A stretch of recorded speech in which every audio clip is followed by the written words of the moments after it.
En 18, verder het ek in die tyd aan julle bevel gegee en gesê, Jahwe julle God het aan julle hierdie land gegee om dit in besit te neem. Gewapend moet julle voor julle broers, die kinders van Israel, oortrek, al die dapper manne. So julle het reeds hierdie grondgebied gekry, maar julle moet oorgaan. Net julle vroue en julle kinders en julle vee, ek weet dat julle baie vee het, kan in julle stede bly wat ek aan julle gegee het. Hier is 'n ordereëling. Totdat Jahwe aan julle broers soos aan julle rus gee. Nou wat is die rus? Is die beloofde land. En ons weet dat dit profeties baie dui op waar ons in die Nuwe Testament trek. Die nuwe verbond is die rus. Wat is die rus? Baie groot begrip.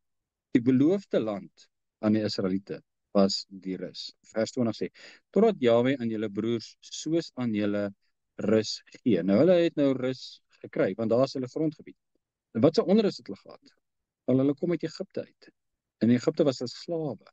En as slawe het hulle geroep tot die Almagtige en gesê, red ons en ons voorvaders met u verbond, gesê, ons is die volk en u is ons God. Ons het u nodig, red ons. En hulle is in onrus, want hulle is slawe. En Vader kom hulle tegemoet en hy sê, ja, dis reg, herinner my aan die beloftes wat ek gemaak het aan julle voorgeslag. En omdat ek met julle verbond het, sal ek julle red uit julle onrus.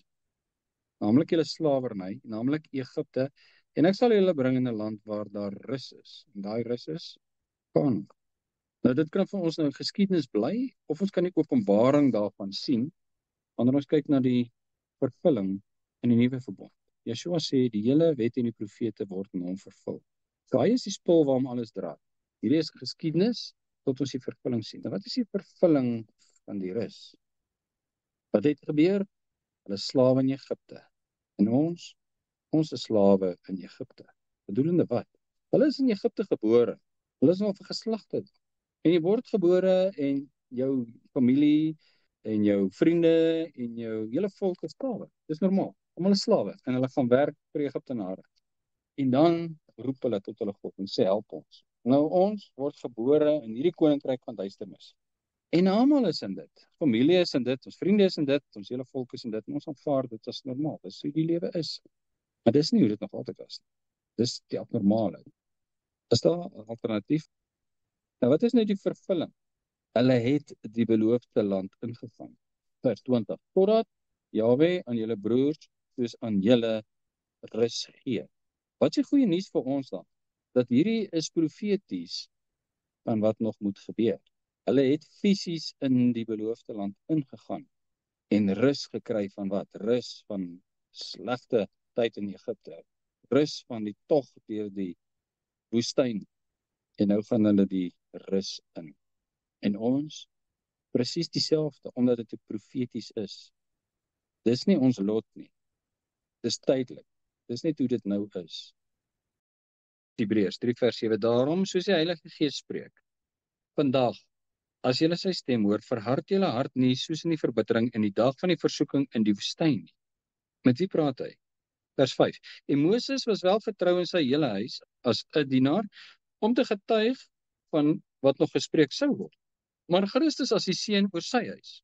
En ons is sy huis. As ons net die vrymoedigheid en die roem van die hoop tot die einde toe onwrikbaar vashou. Daarom, soos die Heilige Gees gespreek het, vandag as julle sy stem hoor, wie praat hy? Vers 6. Maar Christus as seun oor sy huis. En ons is die huis.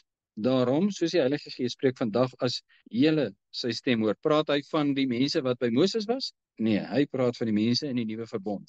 Ons. Hy praat met ons vandag. Vers 7. Daarom, soos die Heilige Gees spreek vandag as jy sy stem hoor. Wanneer? Met die wederkoms. Met my geboorte, met die kruisiging, nee, vandag. Wanneer is vandag? Maar kyk op jou kalender. Vandag. Wat doen? Verhard julle harte nie soos in die verbittering. Verhard jou hart nie.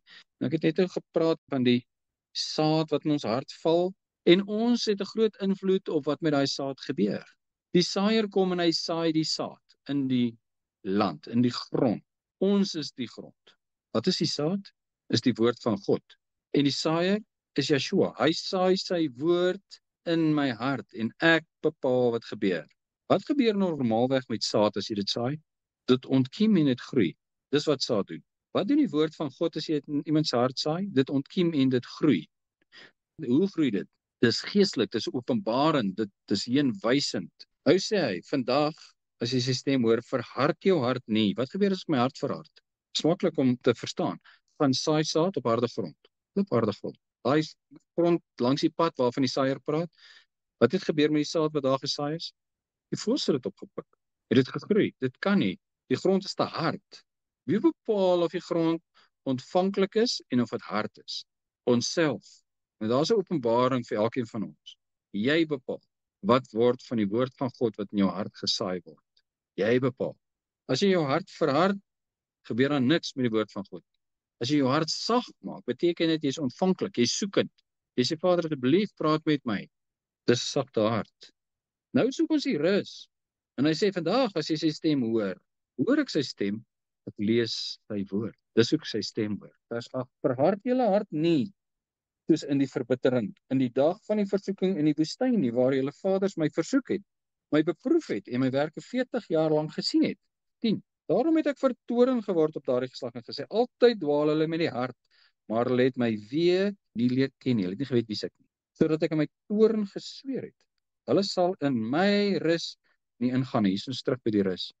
Hierdie gedeelte wat ons in Deuteronomium gelees het hy gesê, hulle het die rus gekry, nou moet hulle broers gaan help om hulle deel van die land in te neem, sodat hulle ook hulle rus kan kry. Vir ons sê hy, vandag as jy my stem hoor, verhard jou hart nie, want jy moet in die rus ingaan. So ons staan by die Jordaan. Van ons in die woestyn sterf. Wat bepaal? Maar hulle het my weer nie leer ken nie, sodat ek in my toorn gesweer het, hulle sal in my rus nie ingaan nie. Wat gebeur as ek sy weer nie leer ken nie? Ek kan nie in hom glo nie. Ek kan nie in hom glo nie. Ons ken hom nie. Ons het nie sy weer leer ken nie. Nou wil ons in hom glo. Maar jy kan nie in hom glo as jy hom nie ken nie. Sorg daarvoor, broers, hy praat met ons. Sorg daarvoor, broers, dat daar nie miskien in een van julle 'n bose en 'n ongelowige hart is, deurdat hy van die lewende God afvallig word nie.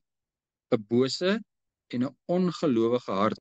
Ek is op hierdie aarde in die welaangename tyd, die tyd wat ek nog kan besluit, 'n keuse maak, my onderwerp aan die gesag van die Almagtige. Vandag, as jy sy stem hoor, verhard jou hart nie, en ek kom tot die besef, my hart is hard, en ek versag hom, en ek laat hom toe om sy evangelie in my hart te saai, en ek laat dit toe om te groei en veel vrug te dra, dan gaan ek in sy rus in, anderster gaan ek in die ewige onrus in. 14, want ons het deelgenote van Christus geword. As ons net die begin van ons vertroue tot die einde toe onwrikbaar vashou, dis volhard, die volhard tot die einde toe, hy sal gered word, omdat daar gesê word.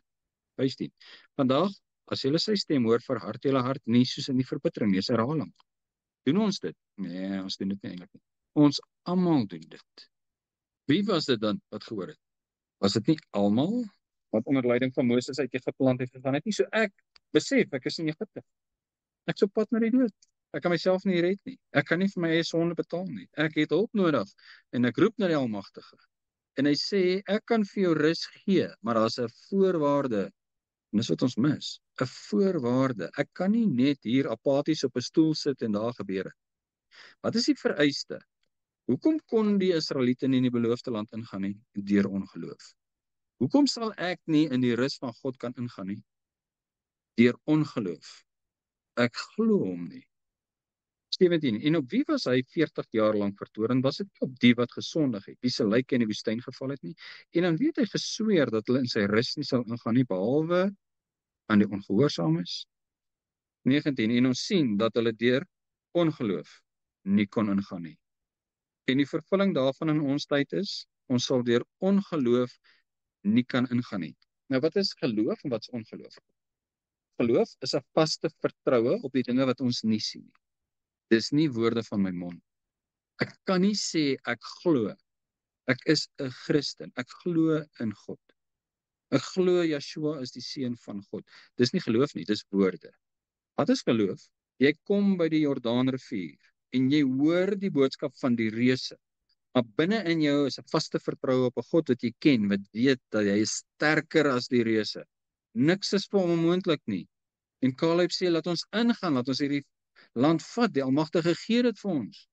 Want hy het geloof, dis wat geloof is. Dis nie om te bely ek glo nie.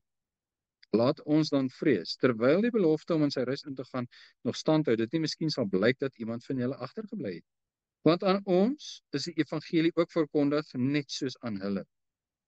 Maar die woord van die prediking het hulle nie gebaat nie, omdat dit by die hoorders nie met die geloof verenig was nie. En hier is die kruks van die saak. Ons lees die Bybel, ons lees die Bybel, ons lees die Bybel, en dit is soos water op die inserig. Dit loop net af. Dit moet omsit in geloof. Hulle het dit gehoor, hulle het dit gesien, en toe die reëse sien, toe is aan die geloof nie. En ons, jy kan geloof praat soos jy wil, maar die reus gaan bepaal of jy glo. Want ons wat geglo het, van die rus in. Soos hy gesê het, daarom het ek aan my toorn gesweer, hulle sal my rus nie ingaan nie. Alhoewel sy werke van die grondlegging van die wêreld al volbring is. Want hy het ergens van die 7de dag so gespreek. Kyk, God het op die 7de dag van al sy werke gerus. En nou hier weer, hulle sal in my rus nie ingaan nie. Terwyl dit dan so is, dat sommige daar ingaan, en diegene aan wie die evangelie eers verkondig is, deur ongehoorsaamheid nie ingegaan het. Wat is ongehoorsaamheid? Ongeloof. As gevolg van my ongeloof tree ek op 'n sekere manier op, en daai manier is ongehoorsaam. Adam was ongehoorsaam as gevolg van sy geloof. Nou bepaal hy weer 'n sekere dag. Wat sê hy hierso? Vers 4. Want hy het ergens van die 7de dag so gespreek, en God het op die 7de dag van al sy werke gerus. Waar is daai ergens? Die skepping. Nou bepaal hy weer 'n sekere dag, naamlik vandag. Wanneer is vandag? Wil ek weer sê, gaan kyk op die kalender. Dis nou. As hy soveel later deur Dawid spreek, soos gesê is, vandag as julle sy stem hoor, verhard julle hart nie. Vandag as jy sy stem hoor, verhard jou hart nie. Môre is daar dalk nie meer kans nie. Want as Joshua aan hulle rus gegee het, nou dis die gedeelte in Deuteronomium wat ons lees, julle gaan nou die rus in, en julle broers moet nog, en julle moet hulle gaan help, en dan kan julle eens terugkom. En Joshua het hulle die beloofde land ingelei, want as Joshua aan hulle rus gegee het, soos wat in Deuteronomium gesê was, sou hy, Vader Jahwe, nie van 'n ander dag daarna gespreek het nie. As dit die rus was, as die land Kanaan dan die rus was, dan sou hy nie van nog 'n rusdag gepraat het nie. Daar bly dus 'n Sabbatsrus oor vir die volk van God. So wie het in die land Kanaan ingegaan? Die volk van God. Wie gaan in sy rus in? Die volk van God. Daar bly dus 'n Sabbatsrus oor vir die volk van God. Want wie in sy rus ingegaan het, rus ook self van sy werke soos God van syne. Wat beteken dit? Hier's wat ons wil sien, die rus. As wat hulle die land Kanaan as rus beloof na die verskriklike tyd in Egipte as slawe. Vir ons word die rus beloof na ons verskriklike tyd as slawe in Egipte. Nou sê vers 9, daar bly dus 'n Sabbatsrus oor by die volk van God. Wat sê Sabbatsrus? 6 dae moet jy arbei, die 7de dag rus jy werk nie, jy rus van jou werke. Maar nou sê hy, daar bly nog een oor, want wie in sy rus ingegaan het, rus ook self van sy werke, soos God rus van sy werke. Laat ons dan beywer om in te gaan in die rus, sodat niemand in dieselfde voorbeeld van ongehoorsaamheid mag val nie. Nou wat is nou die rus? Dis die rus in Christus. Dis die nuwe skepsel.